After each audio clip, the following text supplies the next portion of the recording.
जय हिंद फ्रेंड्स, स्वागत है आपका आपके अपने यूट्यूब चैनल IAS माइंड पे। आज हम जो प्रोविज़न पढ़ने जा रहे हैं उसमें हम पढ़ने वाले हैं इमरजेंसी प्रोविज़न। तो इमरजेंसी प्रोविज़न पढ़ने के लिए जो हमारे पास पहला टॉपिक है, पहला पॉइंट है, उसमें बताया गया है emergency provision are contain in part 18 of constitution from article 352 to 360। तो इसका मतलब ये हुआ कि इमरजेंसी का प्रोविज़न, जो कॉन्सेप्ट इमरजेंसी है उसका प्रोविज़न हमारे कॉन्स्टिट्यूशन के पार्ट 18 में और आर्टिकल 352 टू 360 तक है। This provision enable the central government to meet any abnormal situation effectively. ये प्रोविज़न इस लिए बनाया गया है कि इसमें सेंट्रल गवर्नमेंट को इनेबल किया जाता है कि वो कोई भी अगर हमारे देश में एबनॉर्मल सिचुएशन पैदा होती है तो उसको वो अच्छी तरीके से हैंडल कर पाए, अच्छी तरीके से उसको वो सॉल्व कर पाए। आगे देखते हैं। Constitution stipulated 3 type of emergency. हमारे कॉन्स्टिट्यूशन में 3 तरह की इमरजेंसी की बात की गई है। पहला, an emergency due to war, external aggression and armed rebellions, article 352। तो याद रखिएगा, आर्टिकल 352 किससे रिलेटेड है? Emergency due to war, external aggression and armed rebellion. Second जो आर्टिकल है वो है आर्टिकल 356। इसमें बताया गया है an emergency due to failure of constitutional machinery in the state.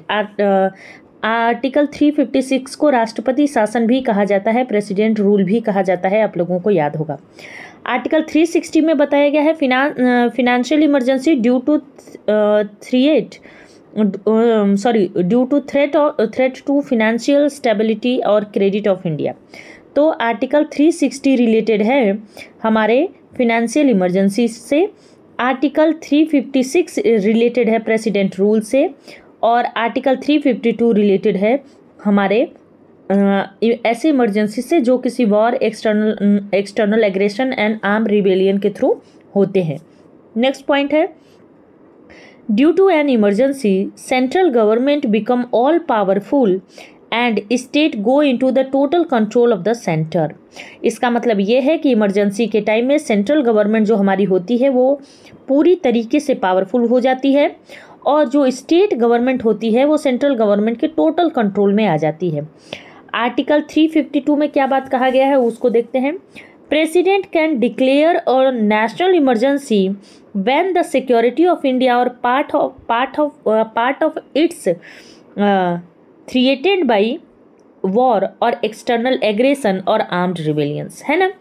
तो ये इसका कॉन्सेप्ट क्या है? इसका कॉन्सेप्ट है आर्टिकल 352 जो है उसमें नेशनल इमरजेंसी की बात कही गई है।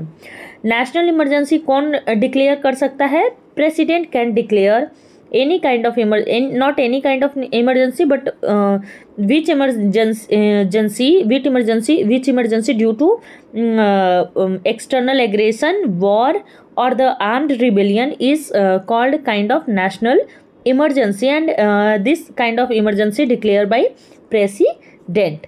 नेक्स्ट जो हमारे पास पॉइंट है उसमें ये बताया गया है। नेक्स्ट जो हमारे पास पॉइंट है उसमें देखते हैं क्या बताया गया है। तो उसमें बताया गया है दोस्तों, proclamation of emergency must be approved by both the house of parliament within 1 month from the date of its issue. तो ये क्वेश्चन आता है कि इमरजेंसी का जो प्रोक्लेमेशन है वो पार्लियामेंट के द्वारा कब तक, कितने टाइम में अप्रूव होना चाहिए? तो याद रखिएगा, विद इन 1 मंथ के अंदर ही अप्रूव हो जाना चाहिए, जब से इमरजेंसी डिक्लेयर हो गई है तब से। If the proclamation of emergency is issued at the time when Lok Sabha has been dissolved or dissolution of Lok Sabha take place during the period of 1 month without approving the proclamation, then the proclamation survived for 30 days from the first sitting of Lok Sabha after it reconstitution।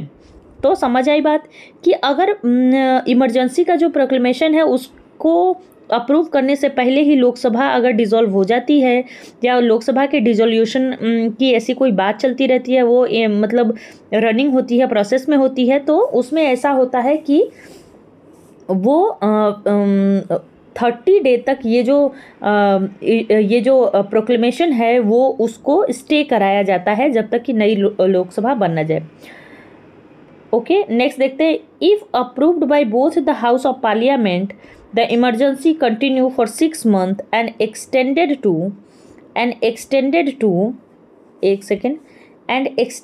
To an infinite period within a special majority of parliament for every 6 months, है ना। If approved by both the house of parliament, अगर ये जो national emergency का concept है, अगर ये दोनों हाउस के थ्रू अप्रूव हो जाता है तो ये 6 month के लिए ये कंटिन्यू होता है, और उसके बाद स्पेशल मेजॉरिटी से पार्लियामेंट के द्वारा इसको कितने भी टाइम के लिए एक्सटेंड किया जा सकता है। एवरी 6 month, हर 6 month पे इसको कह सकते हैं कि स्पेशल मेजॉरिटी से इसको फिर से रिन्यू करके फिर से इसको एक्सटेंड किया जा सकता है हर 6 महीने तक। तो एक बार में जब हमारा वो लगता है, एक बार में जब हमारी नेशनल इमरजेंसी लगती है तो उसके बाद क्या होता है, उसके बाद होता ये है कि वो 6 महीने तक स्टे करती है। After 6 month parliament has power to extend this duration. ये स्पेशल मेजॉरिटी से इसको मतलब अलाउ करवा के इसको स्पेशल मेजॉरिटी से इसको अप्रूव करवा के। ओके, चलिए आगे देखते हैं। During the national emergency, the parliament become empowered to make law on any subject mentioned in state list.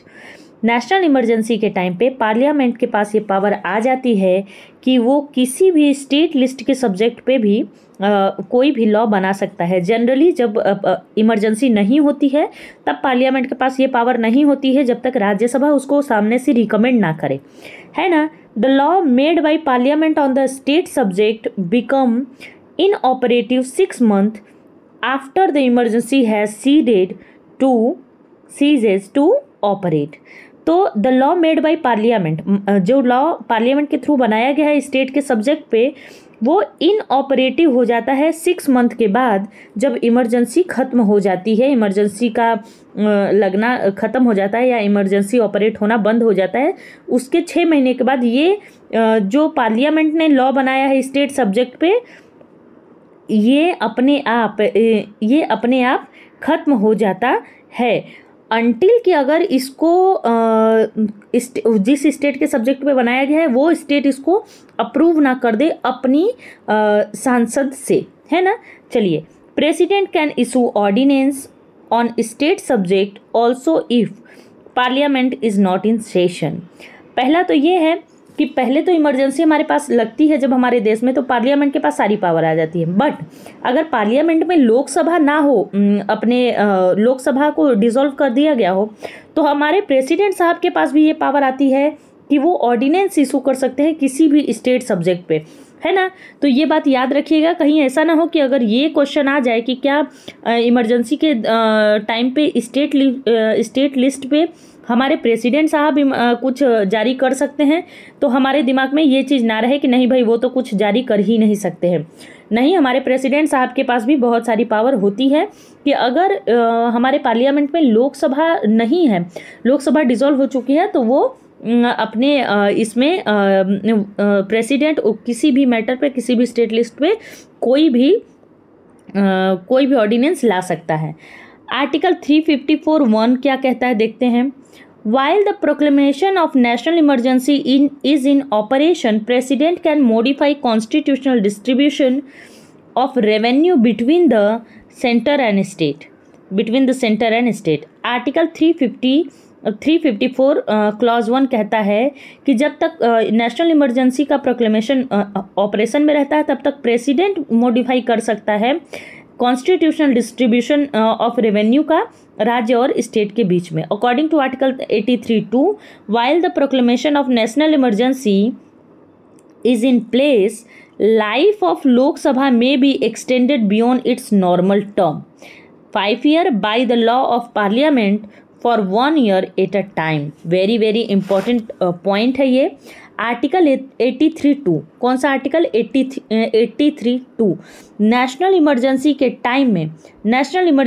Time में लोकसभा का जो लाइफ है उसको एक्सटेंड किया जा सकता है कि बियॉन्ड इट्स नॉर्मल टर्म। इसका नॉर्मल टर्म 5 साल का है, बट इसको भी फिर भी एक्सटेंड किया जा सकता है पार्लियामेंट के द्वारा एक बार में 1 साल के लिए, है ना। नेक्स्ट टॉपिक है, however this extension can not continue beyond the period of 6 months after the emergency has ceased to operate, है ना।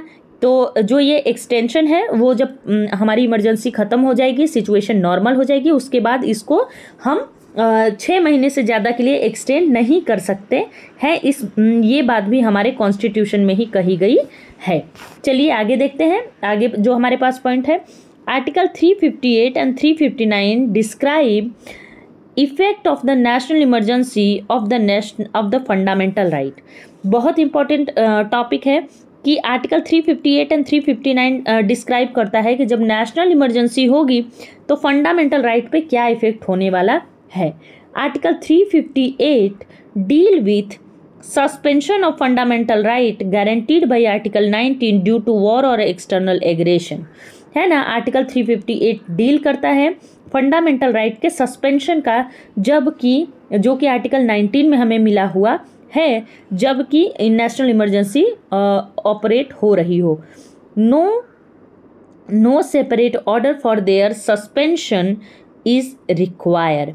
कोई भी सेपरेट ऑर्डर देने की ज़रूरत नहीं है, ये तो जनरल अंडरस्टैंडिंग भी है।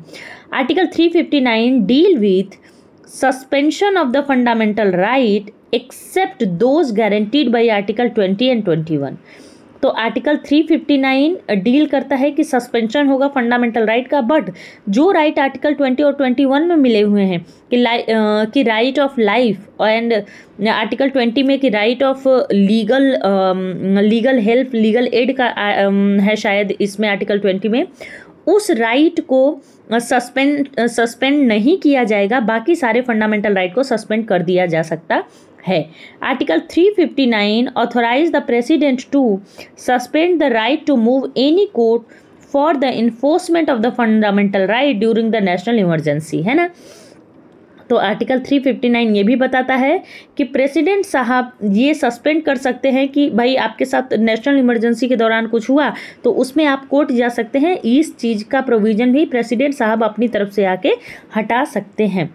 National emergency has been proclaimed 3 times so far in 1962, 1971, 1975, याद कर लीजिएगा ये time.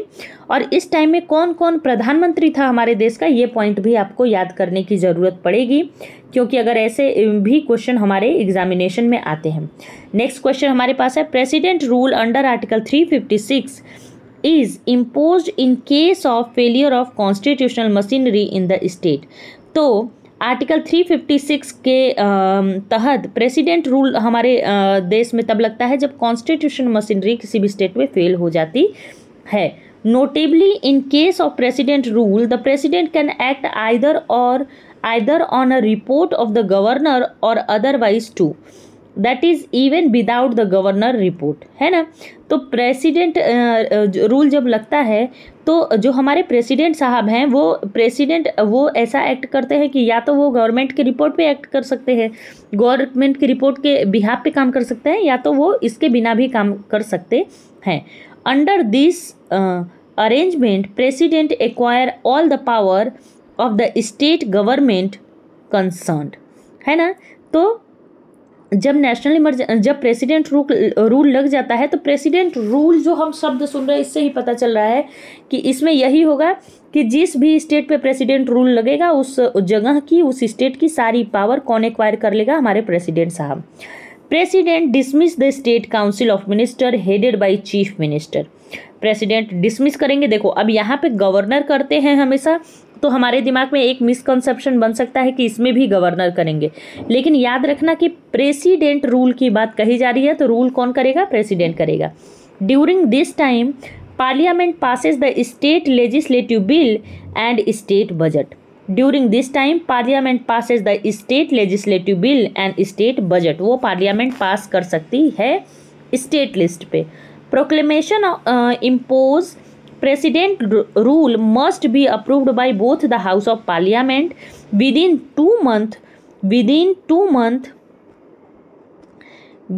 2 month from the date of its issue.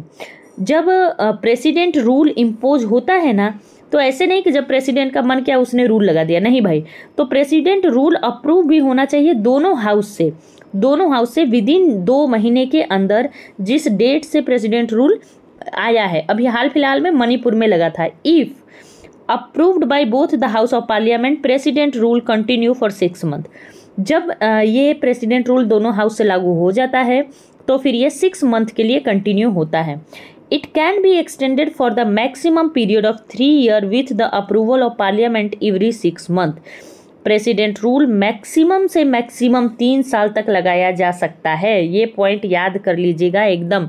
और मैं आपको फिर रिपीट कर रही हूँ कि इस वीडियो का एक एक पॉइंट से क्वेश्चन बनते हैं, तो किसी भी पॉइंट को हल्के में लेने की ज़रूरत नहीं है। तो पार्लियामेंट प्रेसिडेंट रूल को ज़्यादा से ज़्यादा 3 साल के लिए एक्सटेंड किया जा सकता है पार्लियामेंट का अप्रूवल लेने के बाद। Every solution approving the proclamation of president rule or its continue can be passed by either house of parliament only by the simple majority.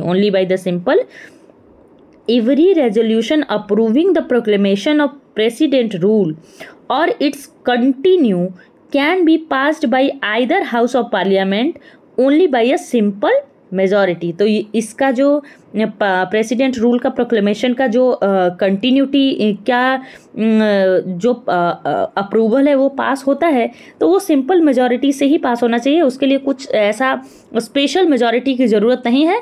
और वो मतलब दोनों हाउस से सिंपल मेजॉरिटी से अगर पास हो जाता है तो फिर इसको हम 3 साल तक ज़्यादा से ज़्यादा कंटिन्यू कर सकते हैं। नेक्स्ट आर्टिकल 360 फिनेंशियल इमरजेंसी की बात हो रही है।